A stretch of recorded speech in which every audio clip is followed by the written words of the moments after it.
हाँ तो अब चलते हैं अपन 12वीं की मैथ एक्सरसाइज नंबर 7 पे समाकलन पे।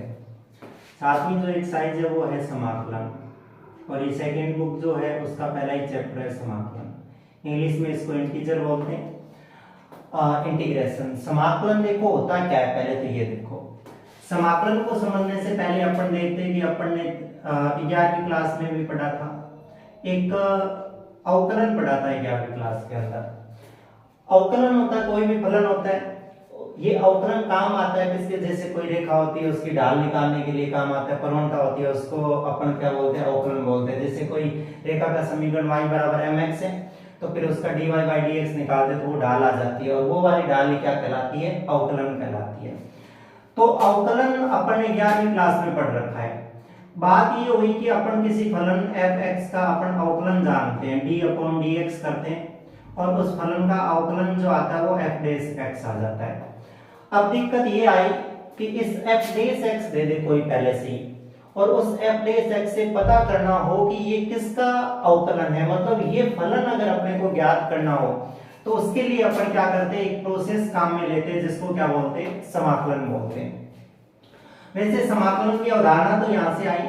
अगर अपन समाकलन की बात करें तो समाकलन दो तरह के होते हैं, एक तो होता है अनिश्चित समाकलन और एक होता है निश्चित समाकलन, इनडेफिनेट और एक डेफिनेट। एक अनिश्चित समाकलन होता है और एक निश्चित समाकलन होता है। देखिए ये दोनों अलग अलग क्यों है, धीरे धीरे जब आगे बढ़े तो आगे बढ़ते गए तो अपने को समाकलन की और विस्तृत जानकारी मिलती गई। देखो ज्यामिति में क्या होता है, जैसे निर्देशांक ज्यामिति पढ़ते हैं, और जब ग्राफ के अंदर 2D के अंदर या 3D के अंदर कोई शेप दे रखी हो, कोई आकृति दे रखी हो, जैसे यहाँ पे ऐसे दे रखा हो कि ये त्रिभुज है और आपको इस त्रिभुज का क्षेत्रफल पूछे, तो अपन निर्देशांक ज्यामिति से इस त्रिभुज का क्षेत्रफल निकाल सकते हैं। जो 11वीं के अंदर भी त्रिभुज के निर्देशांक अगर दे दे तो उसका क्षेत्रफल जानते हैं। परंतु कुछ आकृतियां ऐसी होती है, जैसे इसी ज्यामिति के अंदर आपको ऐसी कोई आकृति दे दे, तो इस आकृति का आपको अगर क्षेत्रफल निकालना हो तो इस आकृति का क्षेत्रफल इस निर्देशांक ज्यामिति से या सामान्य विधियों से इसका क्षेत्रफल निकालना बहुत कठिन काम होता है। तो फिर आगे जैसे जैसे बढ़ते गए ऐसी आकृतियां मिलती गई ज्यामिति के अंदर, तो ऐसी आकृतियों का क्षेत्रफल निकालने के लिए एक समाकलन आया जिसको बोलते हैं निश्चित समाकलन। तो निश्चित समाकलन वो समाकलन होता है जो 2D 3D, अभी तो अपन केवल रेखीय समाकलन पढ़ेंगे, 2D 3D में नहीं जाएंगे 12वीं के अंदर, तो पर 2D 3D में जो अलग अलग तरह की शेप होती है उन शेप का जो क्षेत्रफल होता है वो निश्चित समाकलन के माध्यम से निकाला जाता है। जैसे दो परवलय होते हैं, एक ये परवलय और एक ये परवलय, इन दोनों का ये वाला जो क्षेत्रफल है, ये क्षेत्रफल ज्ञात करने के लिए अपन निश्चित समाकलन का प्रयोग करते हैं। और अनिश्चित समाकलन का प्रयोग कब करते हैं, अनिश्चित समाकलन का प्रयोग करते हैं जब अपने को कोई अवकलन किया हुआ फलन दे रखा हो, मतलब अपने पास में f डैश x हो और उस f डैश x से अपने को क्या ज्ञात करना हो, fx ज्ञात करना हो।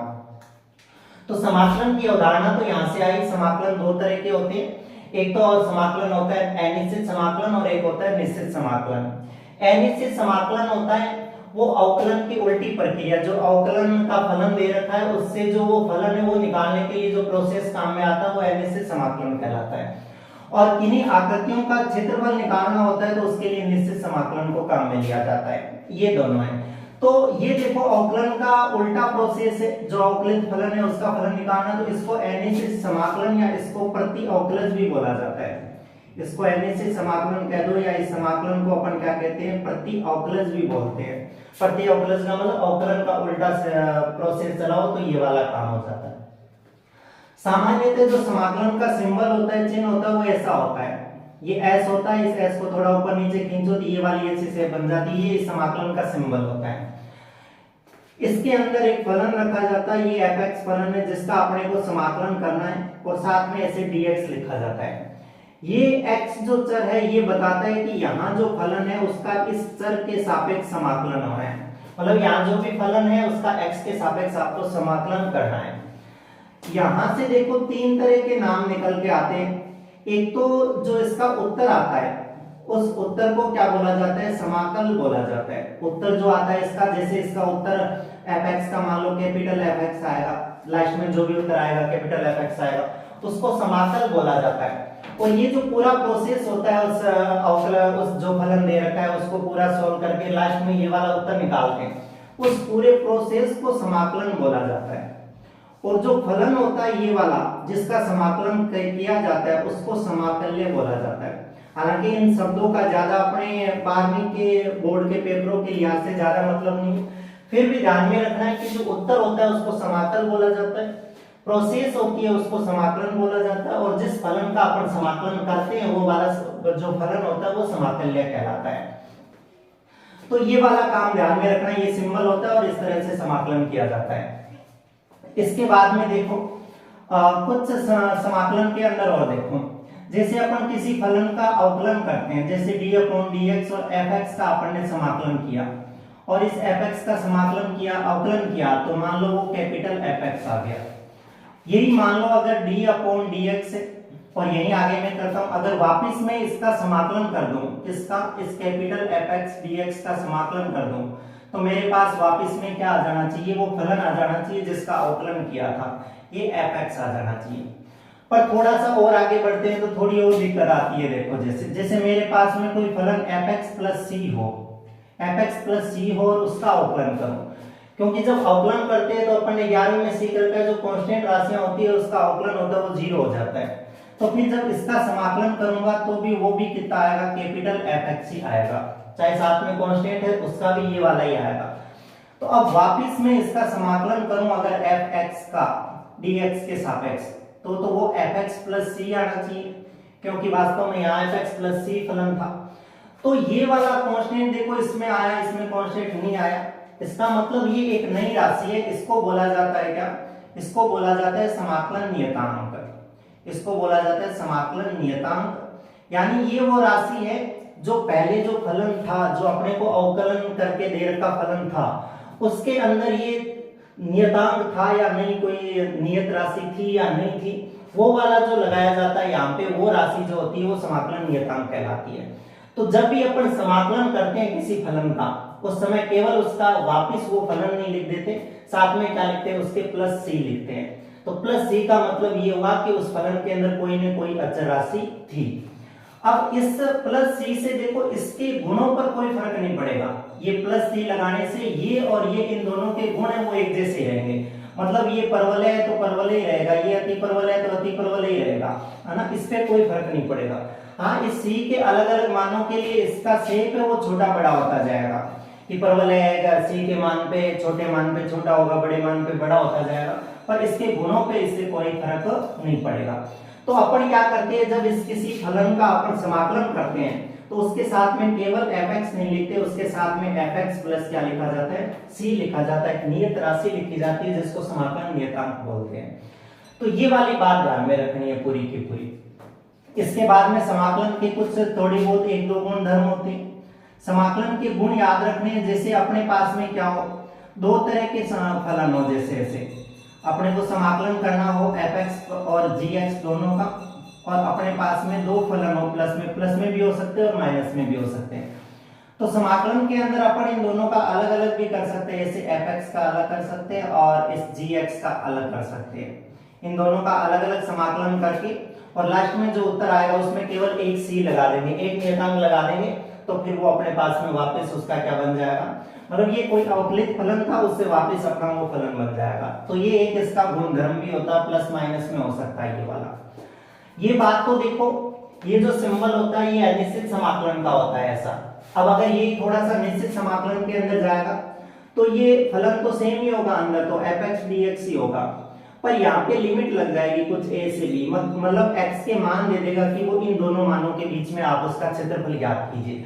तो निश्चित समाकलन के जो चिन्ह होते हैं उनका फर्क इतना सा होता है कि उन पे क्या लगी होती है, लिमिट लगी हुई होती है। अब अपने को यहाँ पे पहले जो पढ़ना है वो अनिश्चित समाकलन को पढ़ना है, और अनिश्चित समाकलन को प्रति अवकलज के रूप में माना जाता है कि वो अवकलन की उल्टी प्रोसेस है। तो इसलिए अवकलन के जितने भी फॉर्मूले 11वीं क्लास में काम में लिए थे, या अपन ने पीछे जब 5वीं प्रश्नावली पढ़ी थी उसमें भी काम में लिया था, तो जितने भी अवकलन के फॉर्मूले वो सारे के सारे एज इट इज इस अनिश्चित समाकलन में काम आने वाले हैं। तो सबसे पहले तो मैं आपको लेके चलता हूँ इस अवकलन के फॉर्मूलों पे। वो फॉर्मूले अपन लिखते हैं जो अपने समाकलन के अंदर काम आएंगे, अनिश्चित समाकलन के अंदर काम में आएंगे। तो उन फॉर्मूलों को एक एक करके मैं लिखता हूँ। उनको साथ साथ में याद करते जाएंगे और उनको एज इट इज समाकलन के अंदर पुट करते जाएंगे। तो पहले पढ़ते अपन एनएसी समाकलन प्रति अवकलज के रूप में। तो आपने पढ़ा होगा देखो कि d/dx ये अवकलन का सिंबल होता है d/dx, और x की पावर n का आपने अवकलन पढ़ा होगा कि ये होता क्या है, x की पावर n का होता है n आगे आ जाता है और इस पावर में से क्या होता है, एक जुड़ जाता है।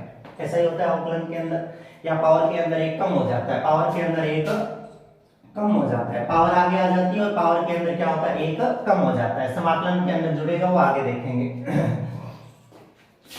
ये तो x की पावर n का फॉर्मूला होता है जब अवकलन करते हैं। तो ऐसे ही आपने और देखे होंगे जो ट्रिग्नोमेट्री फलन होते हैं, जैसे sin x का आप जानते हो, sin x का अवकलन होता है क्या, cos x।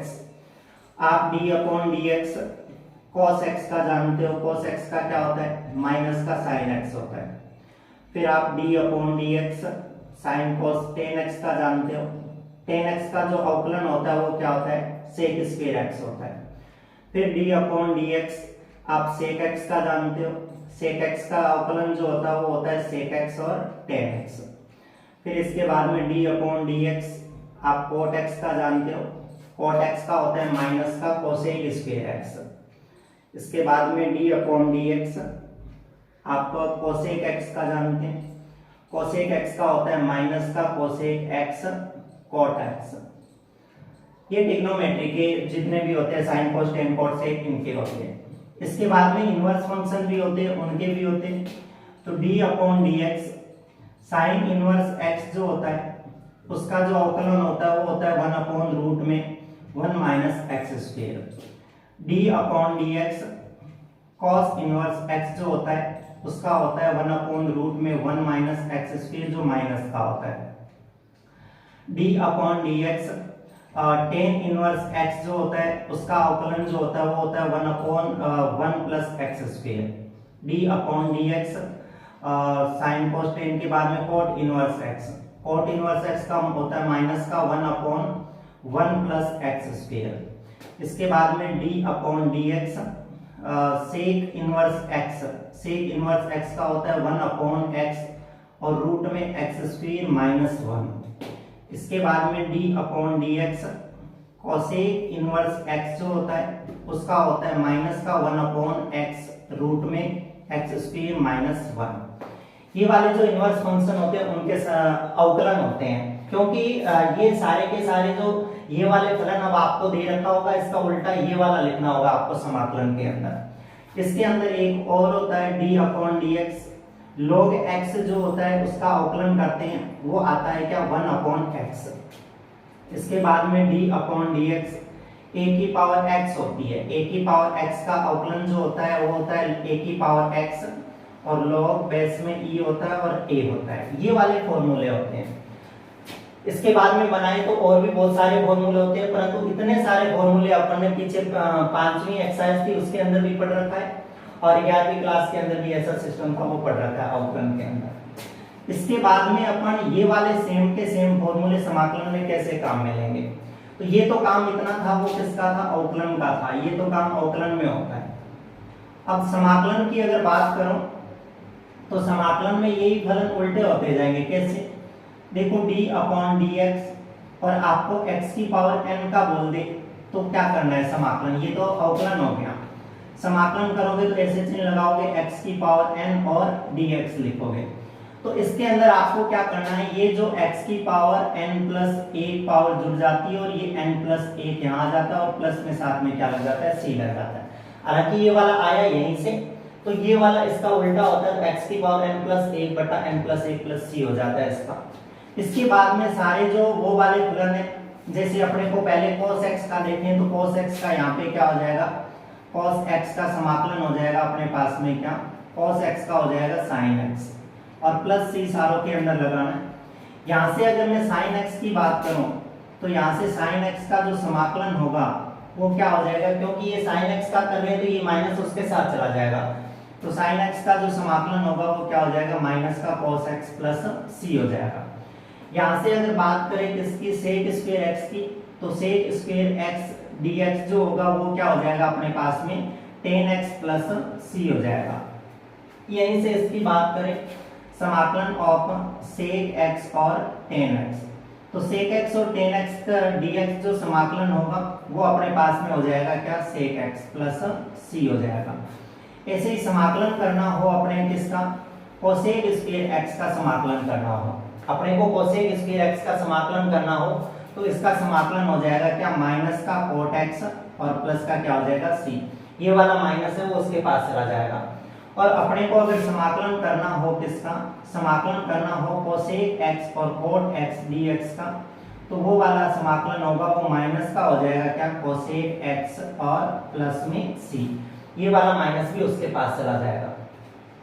अब यहीं से इसके भी समाकलन अब ज्यादा मुझे लिखने की वापस जरूरत नहीं है, क्योंकि वापस 1/√में 1 माइनस एक्स स्क्वायर का जब समाकलन करेंगे तो वो sine inverse x plus c हो जाएगा, इसका ये हो जाएगा, ये सारे के सारे हो जाएंगे।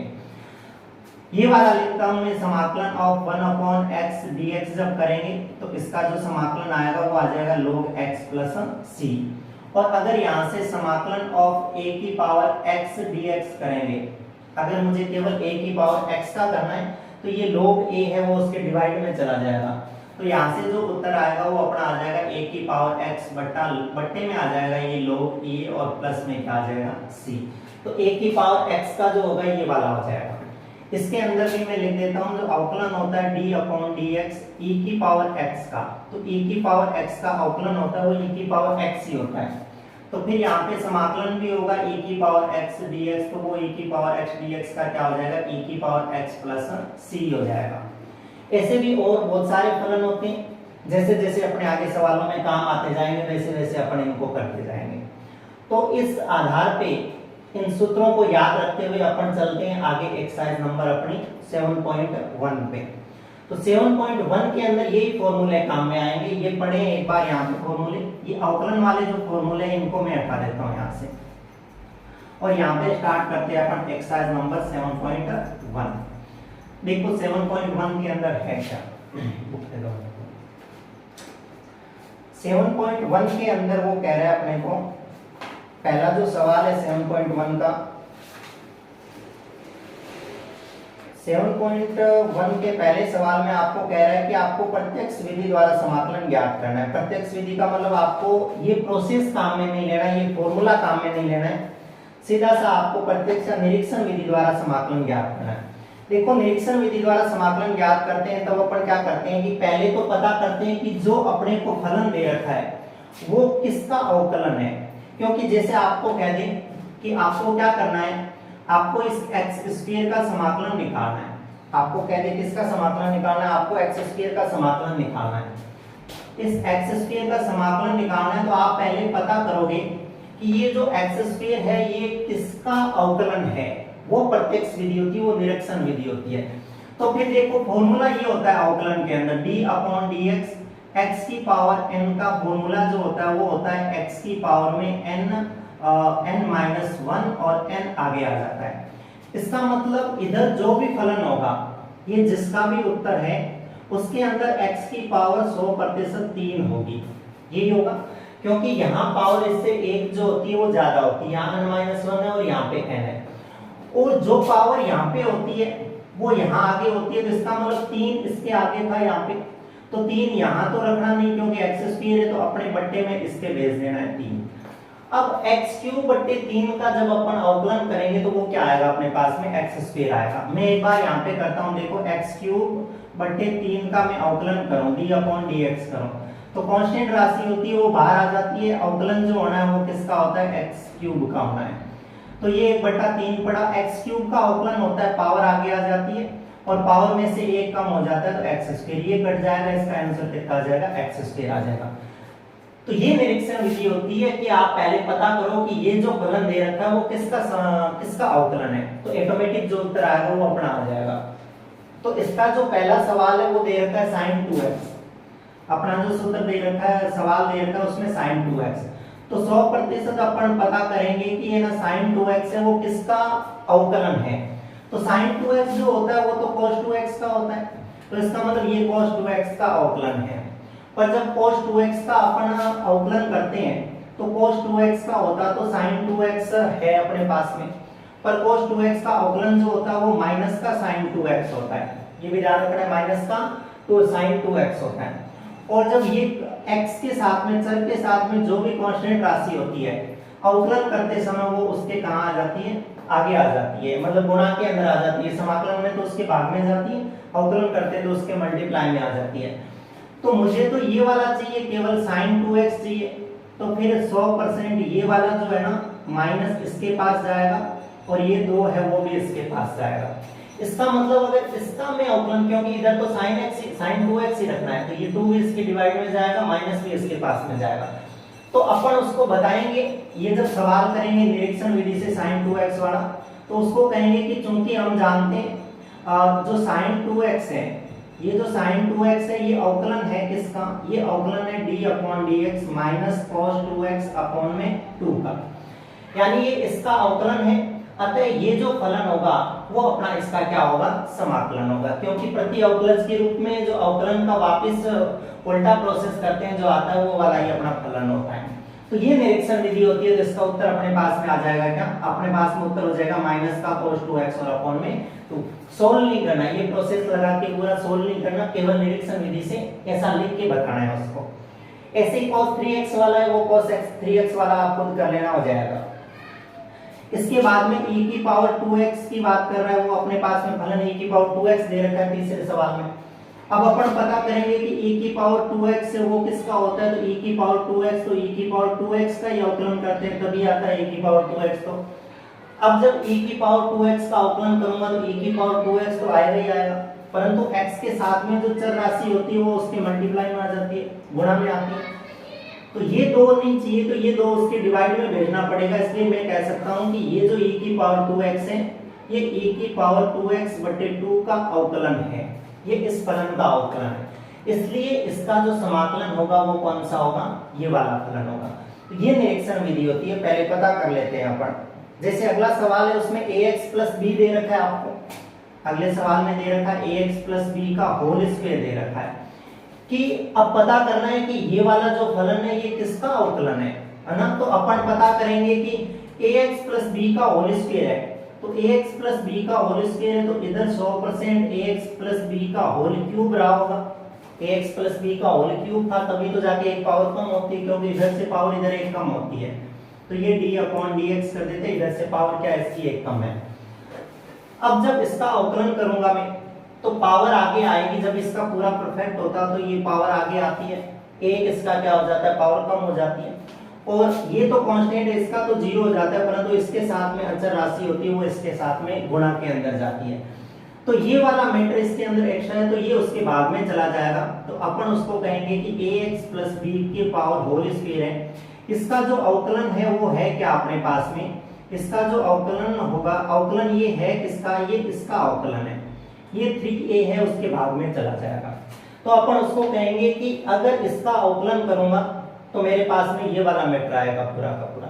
तो फिर इसका मतलब ये हुआ कि जब इसका समाकलन करूंगा तो मेरे पास वापस ही आ जाएगा, तो ये वाला इसका क्या हो जाएगा, अपने पास में समाकलन हो जाएगा। और ऐसे ही आगे sin 2x माइनस 4e की पावर 3x है, तो ये पहला और तीसरा सवाल मिला के लिखा है, ये जो 5वां सवाल है ये आप खुद कर लोगे।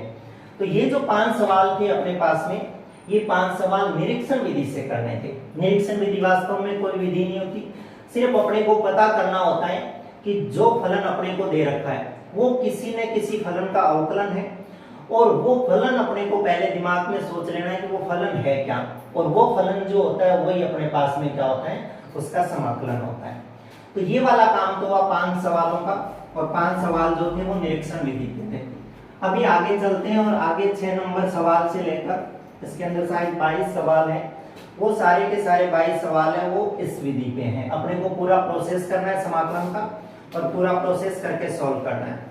तो मैं एक एक सवाल करता जाता हूँ, कुछ सिंपल जो सवाल होंगे वो मैं आगे छोड़ दूंगा, बीच में आप कर लेना। जैसे पहला सवाल है 4e की पावर 3x, समाकलन होगा 4e की पावर 3x और प्लस 1 और ये dx है।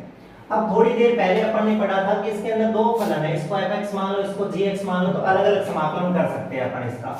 तो अलग अलग समाकलन करें तो 4e की पावर 3x dx अलग कर देते हैं, और यहाँ पे 1 से मल्टीप्लाई कराएंगे तो केवल dx आएगा, तो ये अलग कर देते हैं।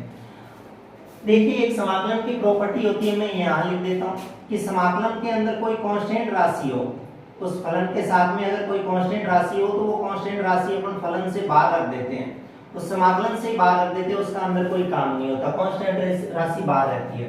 तो फिर इस 4 को अपन बाहर रख सकते हैं, e की पावर अंदर क्या बचेगा 3x और dx और प्लस साथ में ये क्या बचेगा dx।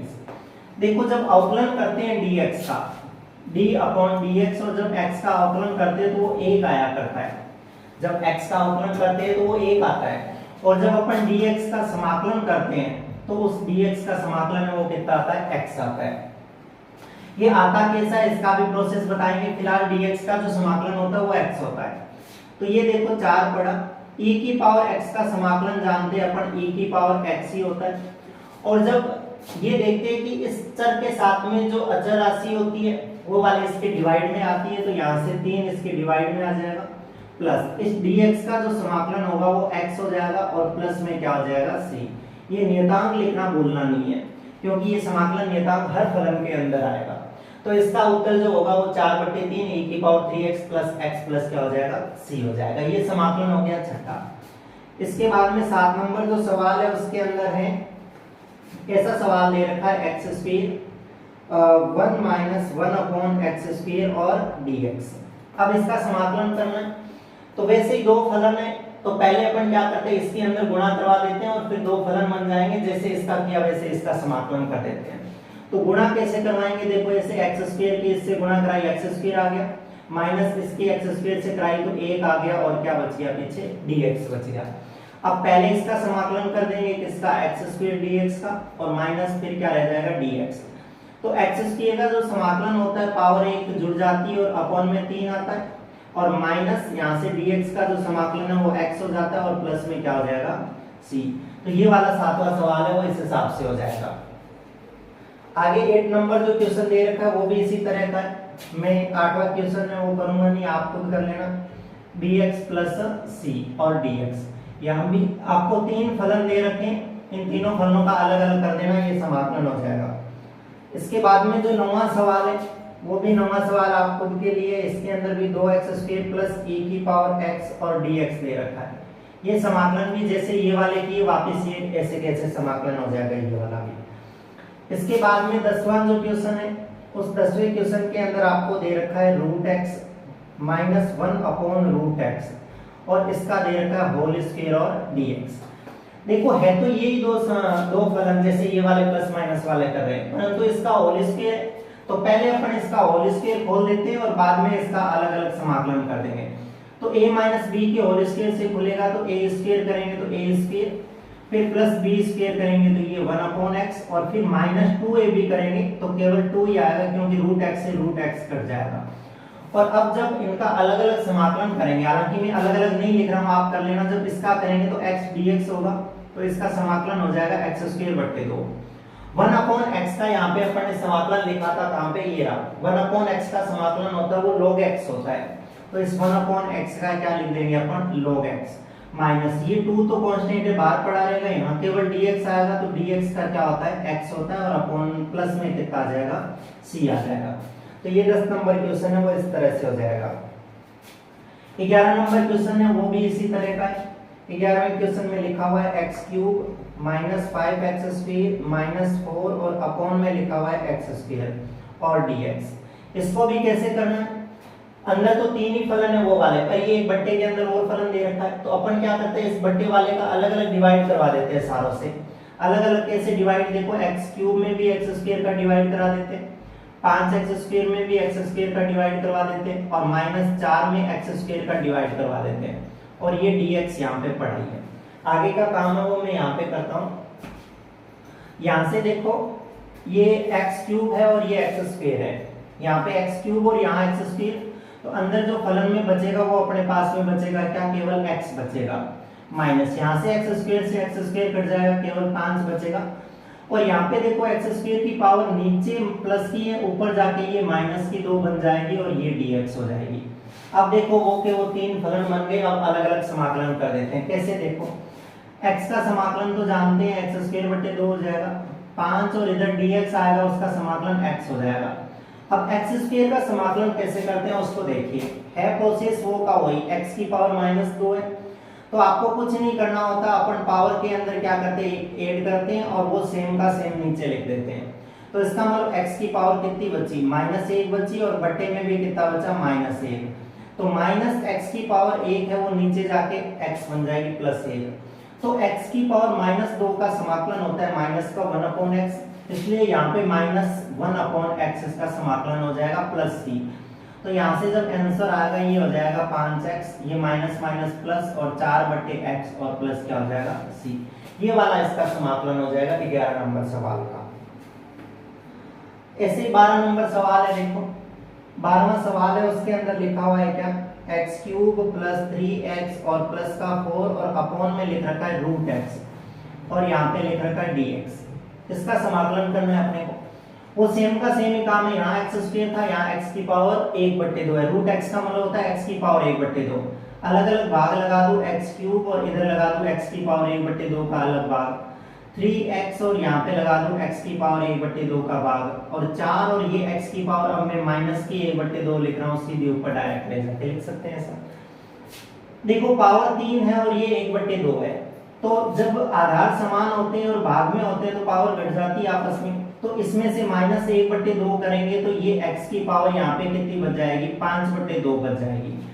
यहाँ से भी देखो, यहाँ पावर 1 है और यहाँ आती है, तो पावर ऊपर जाएगी तो घटेगी, तो ये पावर ऊपर 1/2 प्लस की बच जाएगी, और यहाँ पे माइनस की 1/2 है ही पावर, और यहाँ पे आ जाएगा dx।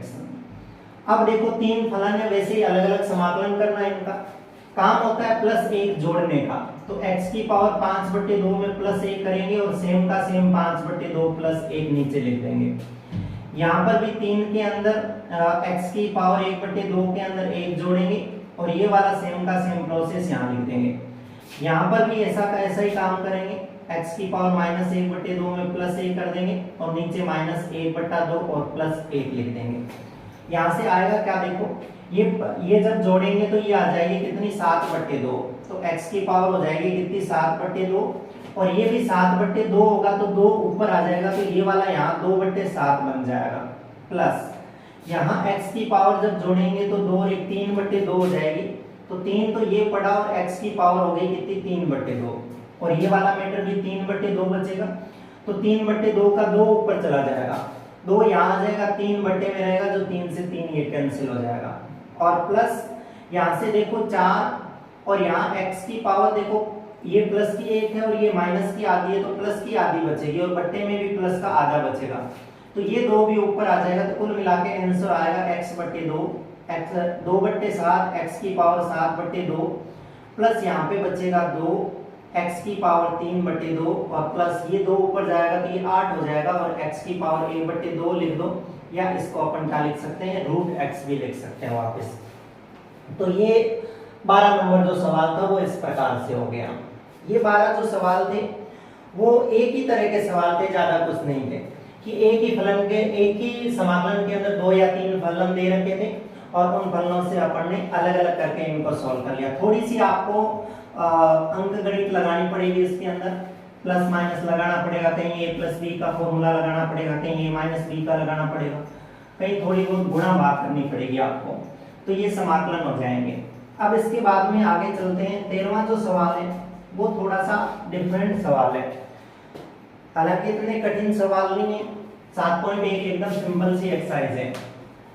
जैसे 13वां सवाल है वो अपने को दे रखा है x³ - x² + x और -1, और बट्टे में दे रखा है क्या, x - 1 और dx।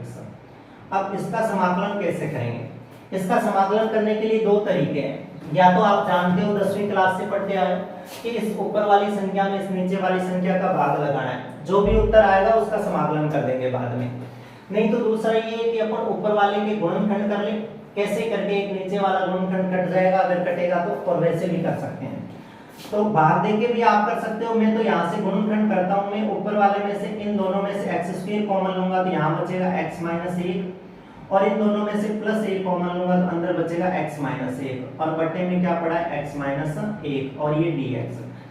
तो यहाँ से एक तो x - 1 वापस कॉमन आ जाएगा, और एक अपने पास में क्या बच जाएगा, x² + 1 बच जाएगा, और बट्टे में क्या आ जाएगा x माइनस एक, x माइनस एक से x माइनस एक कट जाएगा।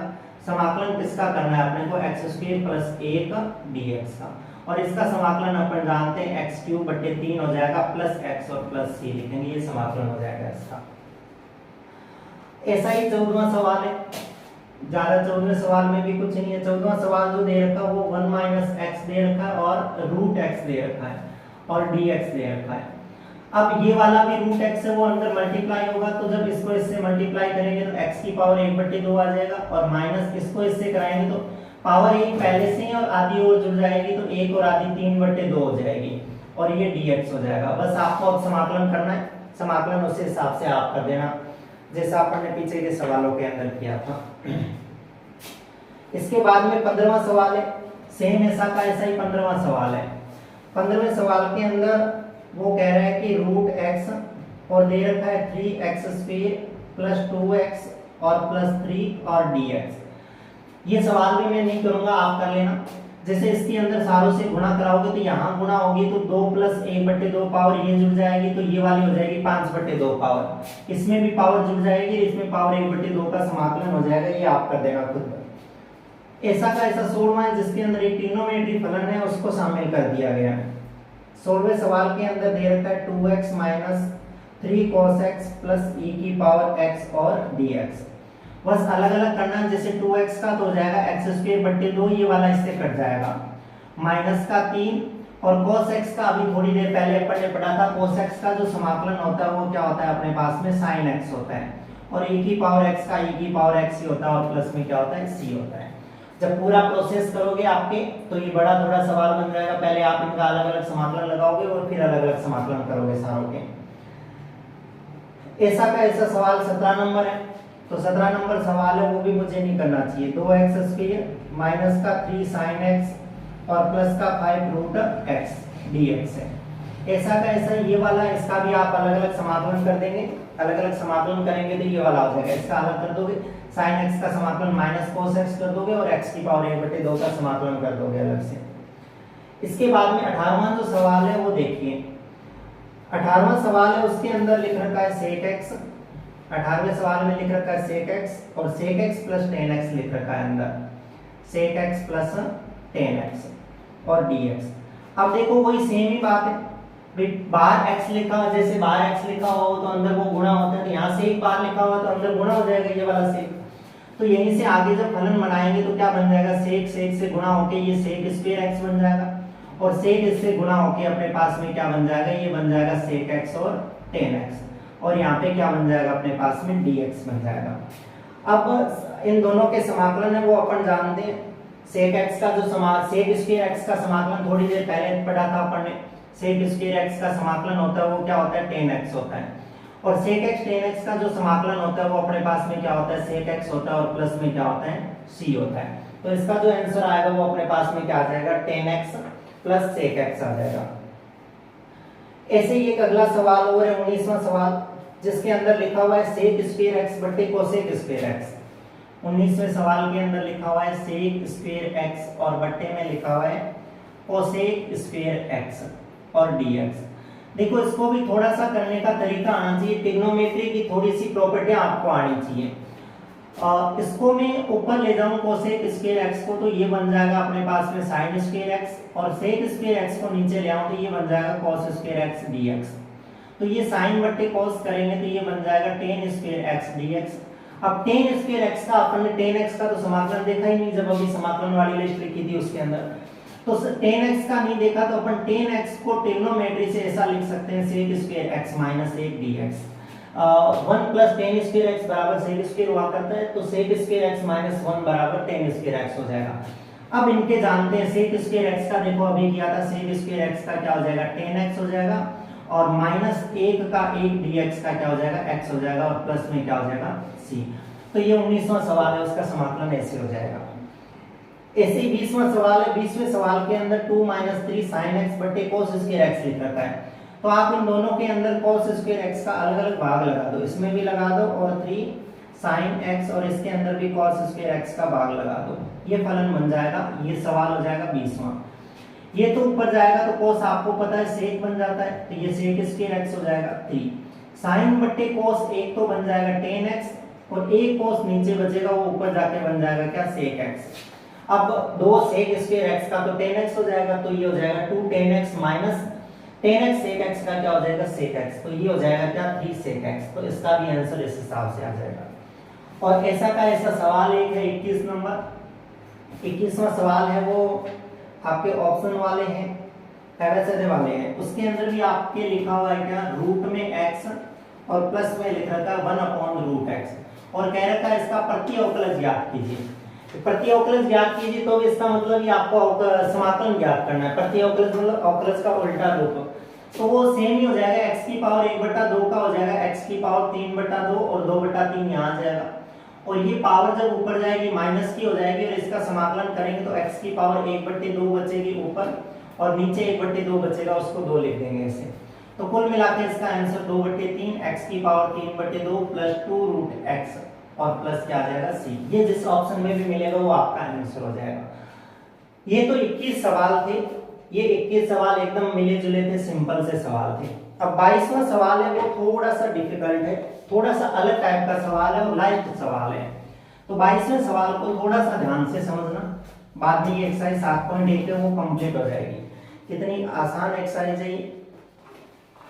इसके अभी 22वां सवाल है, अपने को क्या करना है यहाँ पे फलन निकालना है कि ये वाला फलन है वो क्या होगा। तो अपन ये जानते हैं कि समाकलन ऑफ fx और dx जब करते हैं तो उसका जो उत्तर आता है वो fx और dx आता है। ये कैपिटल fx है और इसका जब समाकलन करते हैं तो वो fx प्लस c आता है। जो भी समाकलन आता है उसमें fx प्लस c आता है।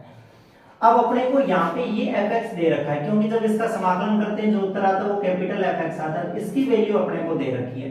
तो यहाँ पे मैं ये लिख दूं कि 4x³ माइनस 3/x की पावर 4 और dx के बराबर में ये होता है अपने पास में fx प्लस c।